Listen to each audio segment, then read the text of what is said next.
कहते हैं कि दुनिया में कुछ जगहें ऐसी होती हैं जहां इंसान की नज़र तो पहुंच जाती है, मगर असली राज सदियों तक छुपे रहते हैं। अरब के एक वीरान इलाके में एक छोटा सा गांव था, वादी नूर।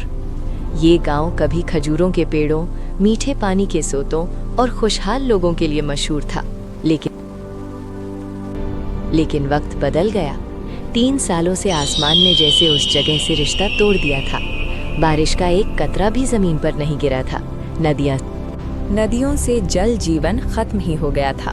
नदियां पूरी सूख गई थीं। कुएं में पानी का एक कतरा भी नहीं था। धरती जैसे बंजर जमीन रेगिस्तान बन गया था। धरती जैसे आग बरसाती हो। पूरा जल जीवन खत्म होने की कतार पर था। गांव के लोग धीरे धीरे अपना घर छोड़कर दूसरे शहरों की ओर जाने लगे। मगर उसी गांव में एक आदमी था जो अभी भी उम्मीद पर जिंदा था। उसका नाम था सुलेमान। सुलेमान एक गरीब मगर ईमानदार आदमी था। उसका काम था सूखी जमीन में कुएं खोदना और पानी तलाश करना। लोग अक्सर उसका मजाक उड़ाते थे। सुलेमान, इस बंजर जमीन में पानी ढूंढना छोड़ दे। गांव वाले हंसते हुए कहते, ये जमीन अब मर चुकी है।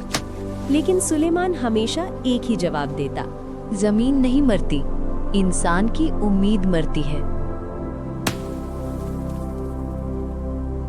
उसकी बीवी मरियम और 2 छोटे बेटे थे। घर में खाने को मुश्किल से थोड़ा आटा बचा था, लेकिन मरियम को अपने शौहर पर पूरा भरोसा था। वह अक्सर कहती, अल्लाह अपने बंदों को खाली हाथ नहीं लौटाता। एक दिन सुबह सूरज निकलने से पहले ही सुलेमान अपनी कुदाल लेकर निकल पड़ा। आज उसने फैसला किया था कि वो गांव से दूर उस पहाड़ी के पास खुदाई करेगा जहां लोग जाने से डरते थे। कहते थे कि उस पहाड़ी पर जिन्नों का साया है। लोग वहां जाने से डरते थे। लेकिन जब पेट में भूख हो और बच्चों की आंखों में उम्मीद हो, तब डर भी छोटा पड़ जाता है। सुलेमान ने उस पत्थरीली जमीन पर पहला वार किया। धातु की कुदाल पत्थर से टकराई और एक तेज चिंगारी निकल पड़ी। दूसरा वार, तीसरा वार, घंटों बीत गए। पसीना उसके चेहरे से बह रहा था। तेज धूप में उसका शरीर थक चुका था। हाथों में छाले पड़ गए थे। लेकिन सुलेमान रुका नहीं। और अब सूरज सिर के ऊपर से आग बरसा रहा था। अचानक उसकी कुदाल किसी खोखली चीज से टकराई। आवाज कुछ अजीब थी।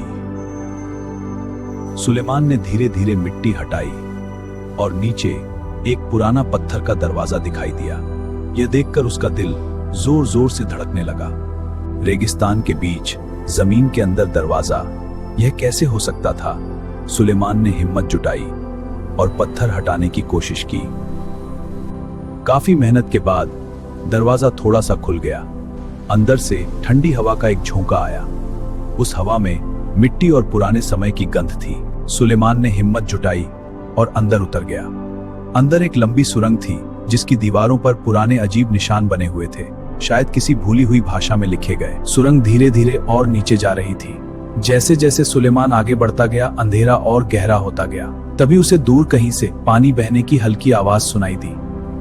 रेगिस्तान के नीचे पानी, यह सोचकर सुलेमान का दिल खुशी से भर गया और वह तेज कदमों से आगे बढ़ गया। सुरंग खत्म हुई और सामने एक विशाल गुफा खुल गई। यह देखकर सुलेमान की आंखें आश्चर्य से फैल गईं। गुफा के बीचों बीच एक साफ नीली झील चमक रही थी। झील के किनारे सोने की तरह चमकते पत्थर बिखरे पड़े थे। सुलेमान समझ गया कि यह कोई साधारण जगह नहीं है। तभी अचानक गुफा में एक भारी आवाज गूंज उठी। कौन है जो सदियों बाद यहाँ आया है? यह सुनकर सुलेमान का दिल तेजी से धड़कने लगा। उसने धीरे से पीछे मुड़कर देखा और गुफा के अंधेरे कोने से एक विशाल आकृति बाहर आने लगी। वह इंसान जैसा था, मगर इंसान नहीं। उसकी आंखें अंगारों की तरह चमक रही थी।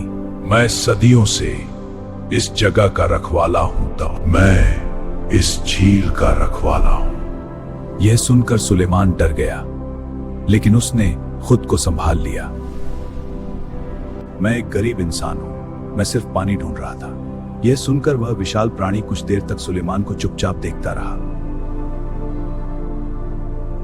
अगर तू लालची होता तो अब तक इन पत्थरों को उठाने लगता,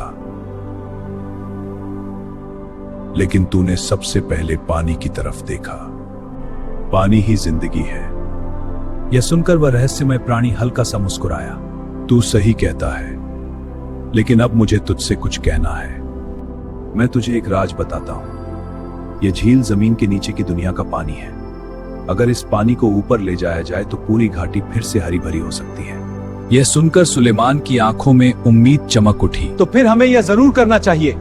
मगर इसके लिए एक कुर्बानी देनी होगी। कौन सी कुर्बानी? तुझे यह फैसला करना होगा कि तू अपने लिए दौलत चाहता है या अपनी कौम के लिए पानी। गुफा में खामोशी छा गई। सुलेमान ने चारों तरफ देखा। सोने जैसे चमकते पत्थर, झील का साफ पानी और अपने बच्चों की याद। अगर वह पत्थर ले जाता तो जिंदगी भर अमीर रह सकता था, लेकिन गांव के लोग, उनकी प्यास। मुझे दौलत नहीं चाहिए, मुझे पानी चाहिए ताकि मेरा गांव जिंदा रह सके।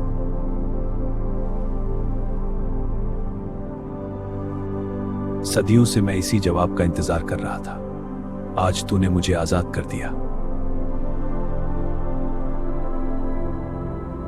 अचानक गुफा की छत से रोशनी की किरणें गिरने लगी और झील का पानी एक तेज धारा बनकर ऊपर की तरफ उठने लगा।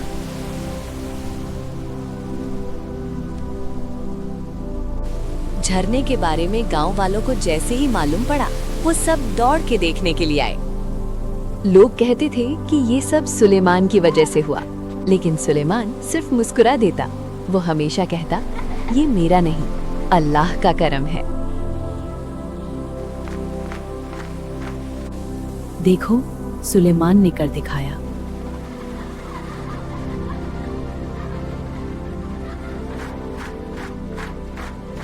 जिस इंसान के दिल में लालच नहीं होता, उसके लिए जमीन भी अपने खजाने खोल देती है।